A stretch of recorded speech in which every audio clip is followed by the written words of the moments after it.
Hey, can you hear me okay? Yes. Okay. You're so funny. I'm eating cereal. I was like, I had just made dinner for the kids and then they were like they wanted cereal afterwards and I was like, okay, well I could use some cereal too. And so I just started eating it with them and then I forgot. It's cool. Sorry. You're okay. We all got busy lives. Yeah, I was like, oh, didn't even have time to get dressed, but that's fine. My subscribers are pretty much used to it by now. I'll come on here That's in funny. pajamas. It looks Uh, like we got similar chairs, like the black and the white. oh yeah. Yeah, see, we just have a lot in common. I read your bio and we actually have a lot in common on that as well. Oh, Um wow. so starting off, can you tell everybody who you are and what got you into the paranormal? So my name's Jessiy. I go by Jessiy Hawthorne on Facebook. Because I got in the public eye like, a little bit over a year ago and started getting some weirdo messages. So I'm like, nope, no one's allowed to know my real last name anymore. Um, so paranormal stuff I've actually been dealing, well, not dealing, but experiencing it my whole life since I was a kid. Earliest memory is when I was about 5. So I grew up on an Indian burial ground in like rural Illinois. I know this because of the research. When I was younger, I had no idea, but I wanted to know why things happened at the house all the time, where I grew up. So I dug and researched and found out that my house, as well as the golf course across the street from my house, were on an Indian burial ground. We would find arrowheads all the time, everywhere. So I know that that's true. And then my house was a one-room schoolhouse for a little while as well. And I don't remember who had the house before us, but they built onto it. So it was a one, two, three bedroom, 1.5 bath house. We didn't really have a basement. It was more like a cellar kind of. So, yeah, I don't know 100% why everything happened the way that it did, but my earliest memory of anything quote weird was when I was about 5 years old. I was in the backyard because we had 2 yards. The front one was fenced in for the dogs, and the back one was not. There was a creek in the back, and we had about 2 acres of woods straight behind our house. So I saw this. I mean, I didn't know what it was then, but a gray, with the big eyes and everything. I saw the top part of the head and it went like to the left and to the right. And I don't know what happened after that. I remember being freaked out, but I don't remember if I ran back to the house or anything. So I might try to get regressed one of these days to see if anything happened. But that's my first like paranormal memory that I had was when I was 5. And then my mom still tells me today how like I wouldn't go outside at night, or especially like definitely would not go outside by myself. I had to have somebody with me. So like if she told me to go find my brother or go get my dad, I was uh-uh. Like I'm not doing it. It's dark outside. Nope. Because my dad would like work on stuff in the garage and oh just go bring this to your dad or oh just go get your dad. Nope. So, growing up, when did you first realize that it was other things that you were seeing? Well, I would bring it up to my mom. Luckily, my mom's not one of the people that's like, "Oh, you're crazy." Like that didn't happen.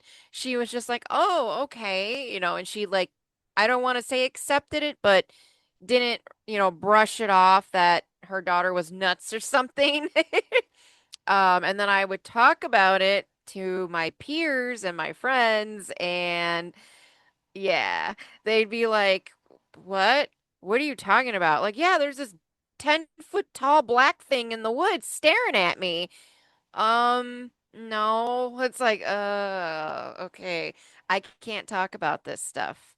Yeah. So I'm just not gonna talk about this stuff. So I just kind of stopped bringing it up, and um my dad died when I was 10. So from before 10 years old, kind of I had the gifts and everything. I didn't know what it was then. I always got feelings, and I would see stuff in the woods. I would always know stuff before my mom would tell me, like, "Hey, grandma's coming over tomorrow." Yeah, I know. How do you know? Like, I don't know, I just know. Like, that always happened. So when I was 10, my cousins were in town with my aunt for my aunt's birthday, and I don't remember too many times, but from what my mom says, so my dad had asthma, and that's how he died. My mom said that, I was used to getting my little brother ready when she would tell me to go to the hospital. My brother is 4 years younger than me, so he was 6 and I was 10. So we brought my cousins back up north because they live, like, I think, Blue Island area. So they lived about a little bit over an hour away from where we were, and get back to the house, and my brother and I were watching Empire Strikes Back in my mom's room. Like, I remember that vividly. So we're watching that, and my mom comes in the room. "Jess, get your brother ready. We got to take dad to the hospital." Okay, and all right, let's get you dressed. I'm gonna get dressed, and all right, we're ready, and then we go, and we get to the hospital, and I'm gonna try not to cry, but I always do.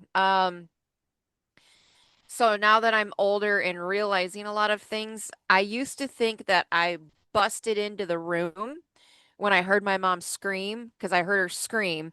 And then before I know it, I'm in the room with her, and I see my dad's dead body. He was like all purple and blue.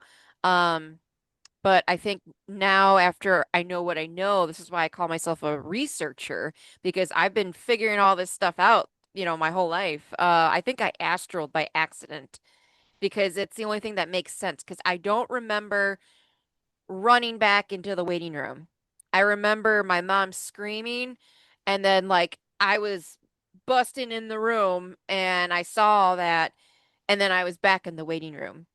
So I think I might have astraled. I don't know, but that's what I remember. And my mom still has a note from the doctor about how I was very mature and was taking care of my little brother and her that night. And that's literally what pushed me into, like, responsibility and adulthood was that moment. I realized I'm not a kid anymore. I have to take care of my little brother and my mom. Um, so that was traumatic, and I think it fucked my head up for at least half of my life. And I don't remember ever seeing my dad. The only time that I've ever interacted with him was in 2008 when I died. I He was right next to me to my left. I felt him there. I didn't see him, but I know he was there. And then I opened my eyes, and everybody was like, "Oh my God, she's awake."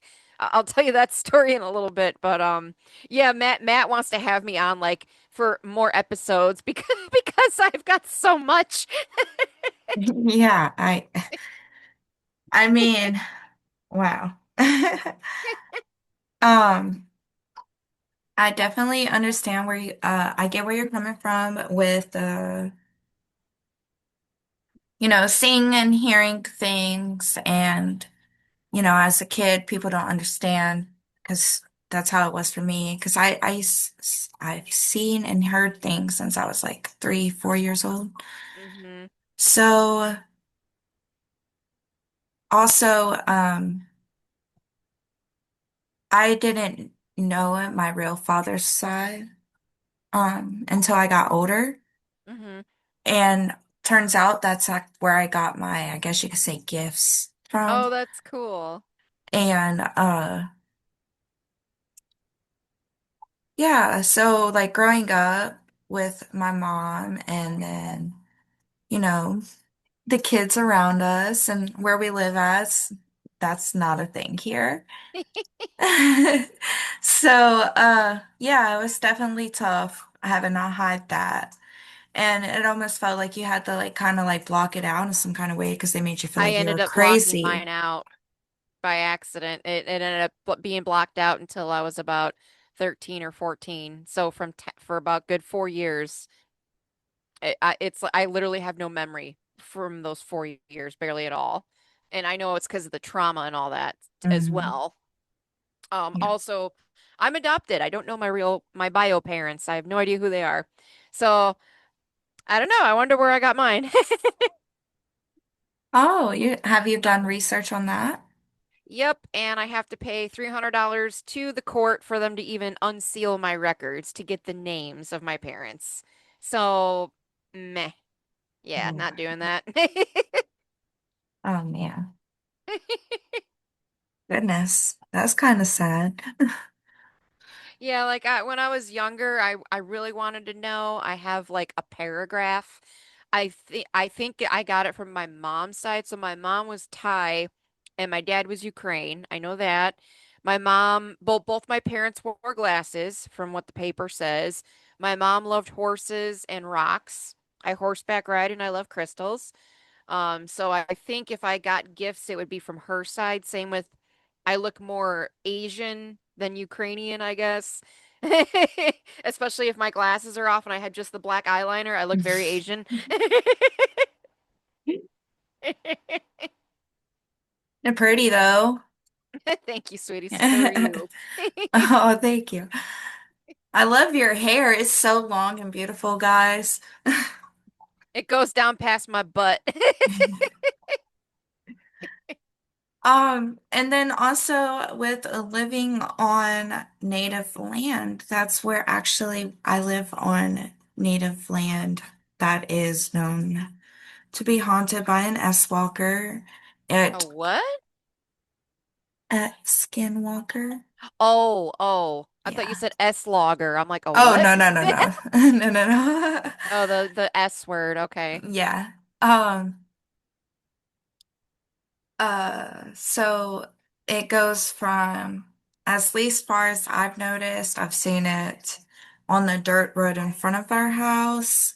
Not just that, but regular spirits too. But I've seen it on the front, on the dirt road of our house. I'll see a black lady just walking. Um, and a lady, but she's wearing a black dress, sorry. No, it's okay. I actually was going to ask that. You must have telepathically heard that in my head. Yeah. And there's a house beside us that nobody lives in. It like needs work on. Hmm. But I'll see, I don't know what it is, but I'll see like a white mist going back and forth through the window. Of course, our house, activity. And then the woods. Now the woods that's where a Different lot of the story. activity Yep. is.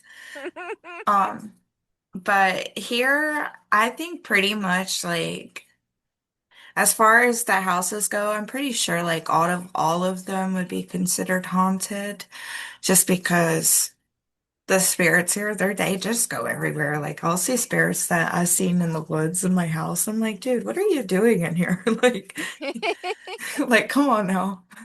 I'll see you tonight. That's too funny. But yeah, growing up, I had a traumatic experience for a very long time, for a couple of years, and going on, and I have to say that was my darkest times with things. Um, I was sexually assaulted and stuff for Same. a while, yeah, Yeah. and so dealing with that going on. and then seeing spirits and not understanding exactly. Like at that time, I knew what they were because it's like I've already had things confirmed, you know? Yeah. So at that time, I knew what they were, but there was a lot of darkness hanging Yep. around me, a lot of entities. And so I had to deal with that as well. And it became a lot to where I blocked it out. And there's certain parts where like I don't remember, but then I'll remember like later on down the line, I'll be like driving and then I'll have like a clear as day memory of what had happened. It's so weird.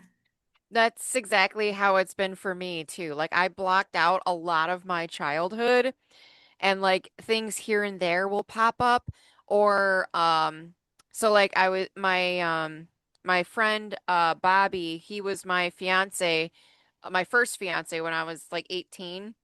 So he lived with me at my mom's house for a couple years, and he had a lot of experiences with me. So I was like, "Hey, so I'm gonna be I'm gonna be in a book. I got interviewed last year for this. It's the correlation between trauma and the paranormal." So I was like, "Hey, I'm gonna be getting interviewed. Can I say, Bobby, or should I change your name? Like, what are you okay with?" He goes, "Yeah, you can say Bobby. It's fine." I'm like, "Oh, okay." And he's like, "You should bring up this and this and this and this and all this stuff." And I'm like, "Oh my God, I forgot about a bunch of this." And then, like, as I'm reading what he put, I'm like, "Oh, wow, I forgot about that." But I remember now, and it was like clear memories. And then, like, the more that I guess you say, digging into my past, the more of my past is becoming clearer in my head. So, like, I had an attachment. I didn't know that's what it was. I'm actually speaking about attachments on Saturday at the Paranormal Rockdown in Wisconsin. So like it was a few months ago or late last year, I was being interviewed and they asked me, When do you think the entity left you?" And I was like, "I don't know." And I'm like thinking about it. I'm like, "Yeah, it was probably about, you know, early 2012, maybe 2013, something along those lines." And then it clicked. I'm like, "Oh my God, that's when the house foreclosed and we had to move out." That's when all of that started to lessen because I became very positive and loving life and trying to see the light in everything when before it was the opposite. Like I've got over 200 cuts on my arms from being a cutter. I tried to kill myself. Like Yeah, I me too. threatened people, like a lot of hate and violence and stuff. And like people that know me today, they're like, "What? I can't Right. see you being like that." That's exactly how it is for me. Yeah. And So it's just so interesting. Like, you don't really think about it. And I'm literally putting all these puzzle pieces together the past like year, 2 years. And it makes so much more sense now. Like, I've got pictures of whenever I was with a boyfriend in the house, there would be this black mass, like on the bottom corner covering me up. Every picture with a boyfriend. And I'm like, "Oh my God, I know what that is now." Back then we were like, "Oh, I don't remember putting my finger over the camera." Like that's what it looked like because it was, the Kodak cameras that you get at Walgreens, oh yeah. And nowadays with all the people I know and seeing all the stuff with the paranormal community, I'm just like, "Oh my God," like people talk about attachments and they'll show pictures. I'm like, "Oh, I have pictures like that." So it's like literally putting all these puzzle pieces together and it's fascinating, but it's also like, Jesus, I've been through a lot. Like, oh my God. I'm writing a book pretty much about my life and my experiences, but I'm doing it for other people. So like I didn't have anybody to talk to. I like my graduating class was 24 people. I was in a very, very small town. I got picked on for having dark hair and glasses, and then I got picked on for not having a dad, like that's where I grew up. So I want to put my story out there for other people that might be having the same experiences to be like, hey, this is what was happening to me. It's okay. There's light at the end of the tunnel type of thing. Like you can get through it. You just have to, work on this or do that. Like that's why I'm writing a book. That's why I'm okay with being interviewed and speaking at conferences because I want people that like me to have hope that, things can get better. And I think because of the fact that I'm doing it for a selfless reason, that's why like a lot of stuff has been lining up like universally. Like I'm getting all these opportunities and like expos and stuff. I didn't even know there were paranormal expos until last year. I thought I was just a little weirdo and I'm finding out, oh, I got to hang out with Dave Schrader. I hang out with Chris Fleming all the time and I've looked up to him since Psychic Kids. I've met Chip Coffee, like all Right. this stuff. It's like, oh my God, there's so many people like me. This is cool. Well, speaking of light, give me 1 second because I forgot to turn my light on. Uh-oh. Okay.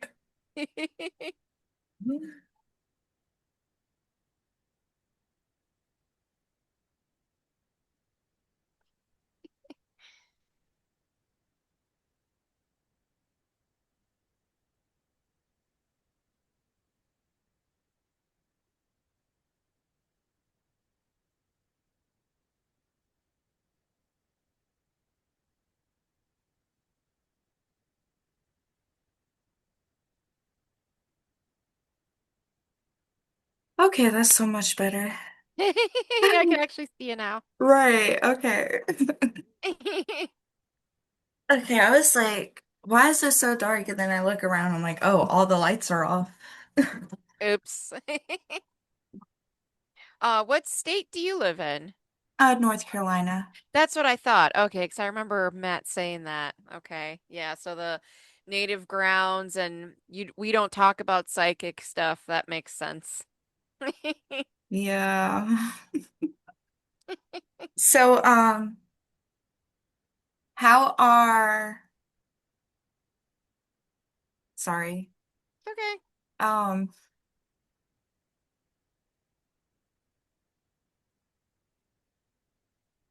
tell us about your book. Well, I haven't finished it yet. So I'm pretty much starting it with like, you know, my name's Jesse and I've been having experiences since I was a kid. I grew up on an Indian burial ground and had all these different experiences pretty much, and I'm going to be doing it chapter wise from like, uh youngest to now pretty much is how I'm going to do the chapters and stuff.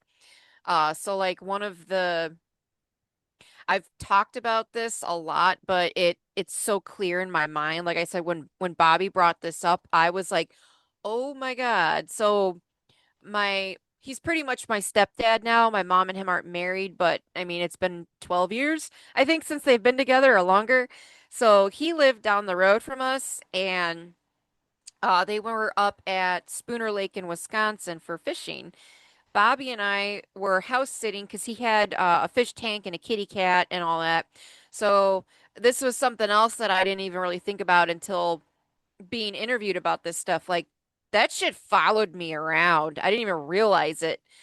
So we went to my stepdad's house to take care of the cat and the fish and all that stuff. And we were trying to stay there for a little while because my house was just fucking creepy. Like you would see 8 to 10 foot tall black shadows with red eyes and where I grew up they're called cottage windows, so the windows are higher up.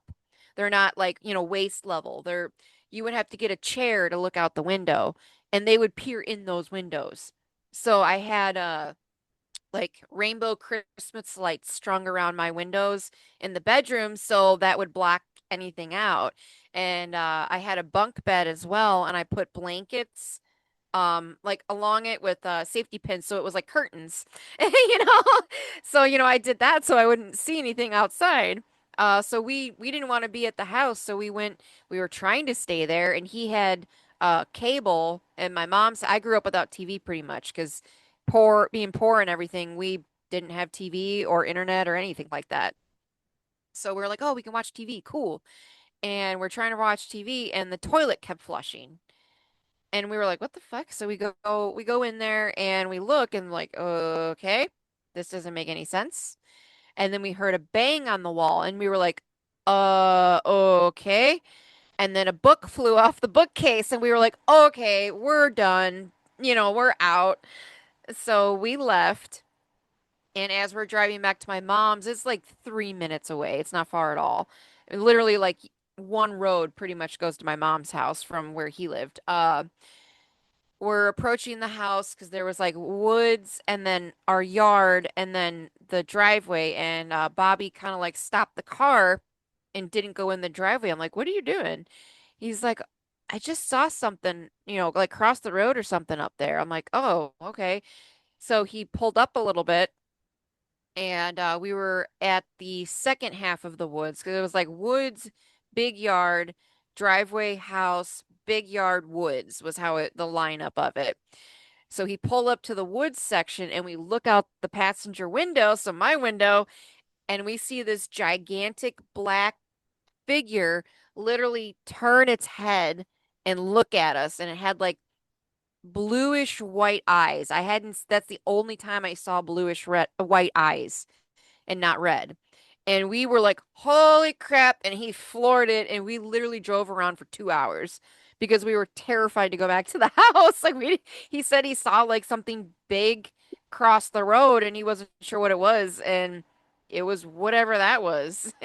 We'd always get rocks thrown at us too from the woods. They would hit the driveway or the propane tank or something all the time. And I'd have friends over that didn't believe in all this stuff and they would go, like, who's out there with flashlights and stuff, we're gonna kick your ass type of stuff. And there was nobody in the woods ever. So my friends are like, I don't know what's going on here. What is that?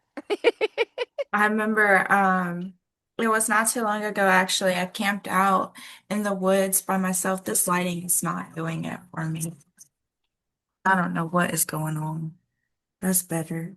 Okay. It keeps changing for some reason. Uh, Um, but I was camping.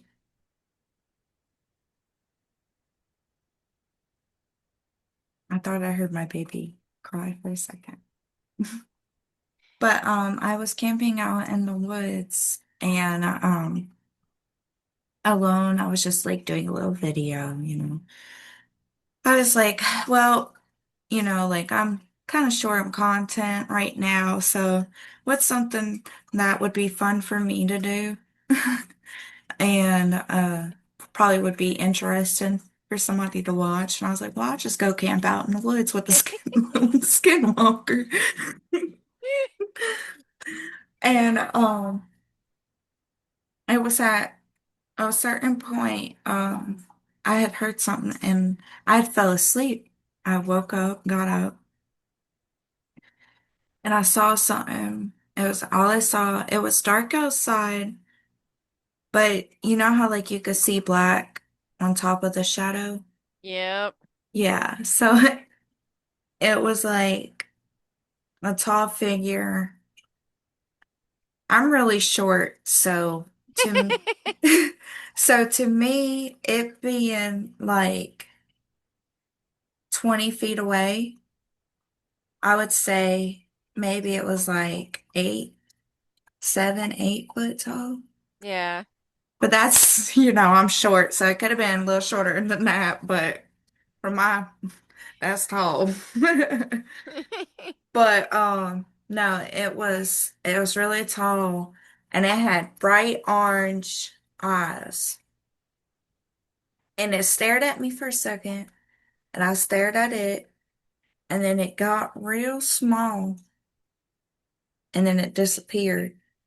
Oh, wow. And at that time, like at first, like when I was staring at it, it was like it almost felt like I was being examined. Oh, okay. Yeah. And Like, can you see me? What are you doing? yeah, it was like I was being examined and then I don't know if they saw me as like a threat at first, Yeah. but then I guess they realized, okay, she's not a threat. And so I keep wanting to say he, but I just said she because I looked at my doll. Um, but it got real small and then just went away. But all I could see was the black figure and then the orange eyes Yeah. just going down. Yeah. Wow. That's interesting. I want to go back out there again. If I lived by you, I'd be like, let's go do it together. Oh yeah, I would invite you. We Let's go can, conquer our fears together. yeah, we'll go camp out there for like 2 nights. Right. There's a lot of interesting spirits out there. I mean, it's not just, that there's so many good spirits, so many bad spirits. There's a lot of Right. things out there. Um, but that has been confirmed on multiple devices, EVPs, on spirit boxes, on the spirits try to kind of warn you that it's around. Oh, wow. That's interesting. Yeah, I wish that I knew about all this like paranormal investigating stuff because like we would go quote paranormal investigating, quotations, but like, we didn't have any equipment or anything. We would just go with I had it was a mini cassette recorder, so the cassettes were small. So I had that and that's how I accidentally found out about EVPs. I wasn't sleeping and my therapist was like, "Well, go like by a creek or somewhere in nature and record the nature sounds, and then you can listen to them when you're trying to sleep." I'm like, "Okay." So went down to the creek and hit record and birds chirping, creek water, going and all that. And then I'm listening to it and I hear voices on there, and I'm like, "What?" And I'm like, "What?" No, this is weird. There was nobody around me. Why would I pick up voices? And I had one of my friends listen to it and he was in when he was in school, he was studying Latin, and it was Latin, and it was a ritual that was I don't know if it was an echo or something like that, but it pretty much was like a ritual with Latin speaking and then somebody screaming. And I got that by Wow. accident. And then come to find out the area that I lived in, there were also there was cult activity, and I found that out by accident. There's a cemetery that was maybe a mile and a half, 2 miles from my property. And I just happened upon it one day, walked down, and I'm like, whoa, you literally got to walk through the woods to get here. And a lot of the stones were broken. The ground was disturbed, and there were uh gravestones that were in piles forming a pentagram with a gravestone altar with candle wax on it in the middle. Yeah. That we were like I was there with Bobby. We were like, what the hell is going on here? This is yeah, bad feeling. Let's leave. And we were telling one of our friends about that. And he was like, "Oh, let's go check it out. Let's go check it out." It's like, "Oh, no, I mean, okay, we can go at night. Maybe there's a way we can sneak in because during the day there is a path that's gated off, but it's right next to this gigantic mansion. A mansion big enough that Michael Jordan almost bought it. Oh, So like big mansion. So we were like, yeah, we don't want to alert anybody, so we tried to sneak in the back way. And it was me, Bobby, one of our friends, and then my other friend who was like in the army and stuff. So he's very, unless I can shoot it and kill it, it's not real type of person. Well, he was a believer by the time we left. Um, and then within 2 weeks of us going there, all four of us pretty much almost died in car accidents. My army friend was on his crotch rocket, and then there was a pile of pallets in the middle of the road. So he had to swerve, wrecked his bike. Our other friend was in his car driving around, and there was like a pile of two by fours strewn across the road. So he wrecked his car. And then me and Bobby were actually leaving his house one night. And when you grow up in the country, you know, like, okay, two roads, and then you take a right. And then after, three stop signs, it's a left, like, directions like that. So Yeah. we know the area very well, and we're driving, and then it just starts to downpour, like violently rain. And I've got one of those big, CD books that holds like 500 CDs in my lap, and I'm like flipping through trying to find music. And before I know it, I hear Bobby go, oh shit. And I didn't even get to register that. I get slammed back in my seat, and then boom. And CD book hits me in the face, gives me a concussion. So it turns out that when we were driving, it's almost like we went through a portal because where we were, we shouldn't have been there in like 3 minutes. It should have taken at least 10 minutes to get there because we're driving, and he said that he didn't see any signs saying like T intersection coming up or any stop signs or anything. So he saw the intersection and was like, okay, either A, I floor it and we try to jump over the 10-foot ditch, or I slam on the brakes and we possibly end up in the 10-foot ditch. So he slammed on the gas, and that's what threw me back. And then when we hit the ground after he flew over the ditch, that's when the CD book hit me in the face. So that's like kind of nuts. Within 2 weeks of all four of us going to that cemetery, we all almost died with like in car accidents. So never going back. Like Steve and I were there down by my mom's house for 4th of July, and he's like, "Where's this cemetery I always hear you talk about?" And I'm like, "Well, funny you mention that. It's down that way, kind of by the woods over that way. We should go." No. He's like, "Come on." I'm like, "No. I am never going back there." He's like, "Come on, it's daytime. Let's go." I'm like, "No." Because since he's been at Waverly and had experiences, he's got the itch now. No, he's excited to go. So yeah, if you guys don't know, Jesse was uh with us at Waverly. I can't Sorry. believe that was a month ago. I know it doesn't even feel like it. Yeah, I know. My friend was literally there last night, which was exactly a month from when we were there. So, and like the stuff that him and his friends like experienced.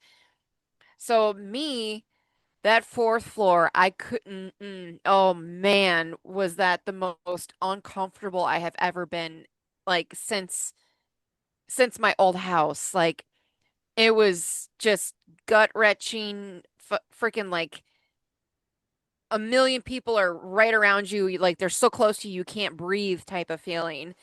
And I did not want to go on the fourth floor a second time, but Steve was like, "Come on, babe.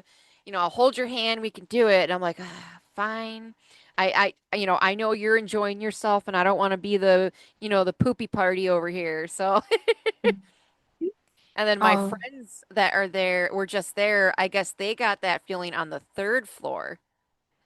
And I was like, huh, that's interesting. They had the same experience, but just a different floor. And like they saw a bunch of stuff because it stormed. So it was storming while they were there, and the energy was electric, and they had a lot of stuff happen. yeah, I did not go on the third floor because for me, it just felt like my spirit guides were just telling me, like, don't go on the third floor. So Yeah. I kind of just like, I was like, "Oh, I'm gonna go to the fifth and the fourth." And then I said I would go to the third, but I just kept skipping it.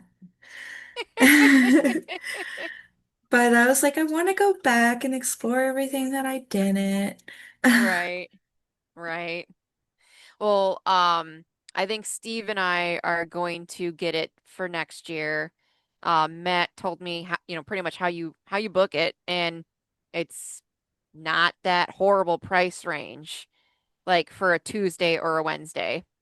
So we're thinking of doing that, and then I don't know if we'd invite a lot of people or what we'd do, but I know he wants me and him, and then his one friend who he's known for over a decade was like, very upset that we went without him. Oh. So yeah, Steve's like, yeah, I'll invite him, and he's a photographer, so he'd love to take pictures and stuff. And I was like, yeah, we'll see, who else. Maybe I'll invite Chris Fleming, see if he wants to come along for the ride. Well, if you want to invite me, I'll accept. I know, that's what I was thinking of. But I also want to get something scheduled and get you with me somewhere as well. Um, which that would basically be that as well. But um, oh, I also think it would be fun to have you back on in October. Yeah, Um, to do like a pajama fest where we're in our pajamas and then we just tell spooky ghost stories. I think yeah, that I'm would down be for fun. that. That'd be fun. I want to do that with the girls, so I think that would be fun. Yeah. I was like, I gotta think of something fun and different to do for spooky October. So I was like, so the girls will just have like a pajama fest or something. Have you ever gotten to a moment in time on a paranormal when you were investigating that you were like, okay, I might not be able to do this no more. Um, I don't think so. I think because of my history and everything that I've been through already, most of the stuff that I've been through since then isn't really anything compared to what I had to go through when I was younger.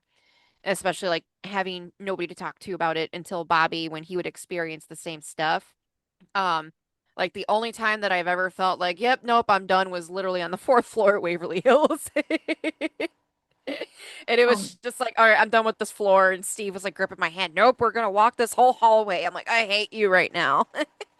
yeah, I want to take my fiance there so bad because he's usually my cameraman. Oh, Um, okay. so I would like to take him there because he missed out the last time, and also we had gotten engaged the weekend of that we went to Waverly, so I Oh, think I he didn't would. know that. Aw. Yeah, so I think it would be like so cute to just go there together, and then I can take a picture beside the gargoyle like this. Right. Yeah, we didn't take any engagement ring photos while we were there. Well, we took a couple like pictures of us. Um, but yeah, like we best engagement story ever probably. So Halloween of 2023, we went and saw Depeche Mode in Boston, and then we drove to Salem and we call it our lighthouse. It's the Derby Lighthouse in Salem. And that's where he proposed was, in Salem after Depeche Mode on Halloween. Oh, that's so cute. You can see it, mine, black. Oh, that's beautiful. Yeah, 3 carat black diamond. When he opened it, I go, what the fuck? He's like, That he goes, that's I know you, nice. so I know what that means. That's nice. I got an amethyst. Pretty. Oh, that's my one of my favorite crystals because purple. Same. I love how we have so much in common. This is cool. No, seriously, because like it's hard to find people that you do have in common with, especially being able to see and hear things. Yeah. So, I try to stay in contact and try to build a friendship with people who I do find like that because it's very rare. Yeah. No, you're right there. Well, it was so funny when we were at Waverly and I brought up Lois and you and I both like grabbed our necklaces at the same time. Oh yeah, and then I looked at my friend. I was like, I just said that. I was like, I just asked her like 5 minutes before you had came up. I was like,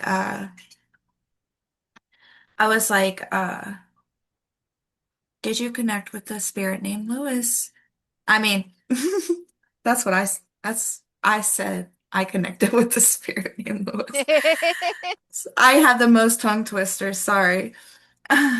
Um, but I asked the lady, I said, did a spirit named Lewis, you know, stay there? And she was like, yeah.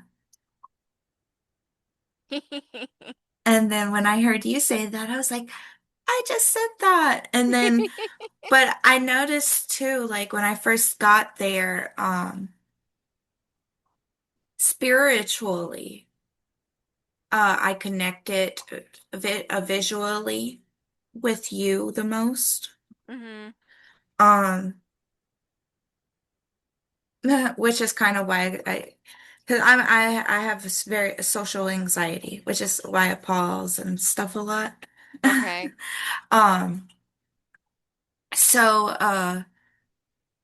but when I was at Waverly, man, I didn't have any anxiety at all. It was Yeah. gone.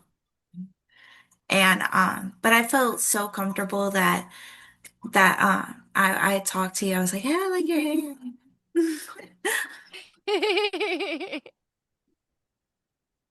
Okay, I'll be there in a minute. I'm almost done.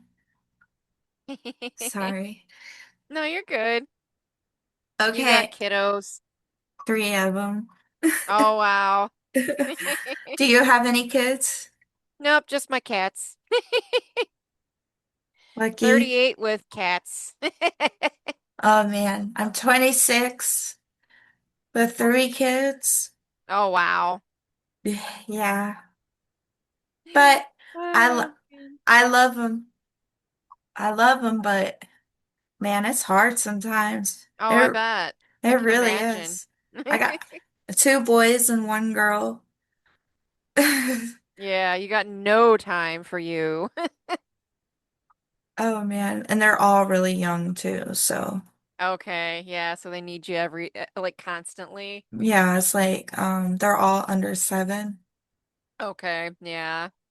So it's like I get a little bit of time and then, you know. But yeah, I connected with you there the most. And so I was like, out of everybody, I think I want to reach out to her and see if she wants to come on because I like her. I appreciate that. Oh, no problem. I And then mean, finding out we have a lot in common too, so that's really cool. yeah. Yeah, I mean, it's great. It's great. I would like to I really want to plan something out with you. So before we end this, because my children are wanting me, can you, I'm sorry to end this so quick. It's okay. Um, can you let everybody know where they could follow you if they want to see more of you? So the main thing I do is Facebook because I'm not too tech or social media savvy, and my Facebook is my name, Jessiy Hawthorne, but I spell my name Jessiy and then Hawthorne. And right now the picture is of Waverly, so it should be pretty easy to to find me. But you can message me if you want to do any interviews or if you have any questions about like attachments, or I didn't even get to really talk about other stuff I do, but yeah, so like I'm all about paranormal stuff. I do CE5s and UFO stuff as well. I facilitate those. So yeah, reach out with any questions and I'll get back to you when I can. And I'll have everything linked in the description below. And I'll also schedule you in to have you come on again to talk some more. Yeah, no problem, hon. Because usually they do good and I can get 2 hours in, but I guess tonight's not the night. Yeah, it's And okay. I get it. so so sadly I just have to, mom it out, but that's what it's about.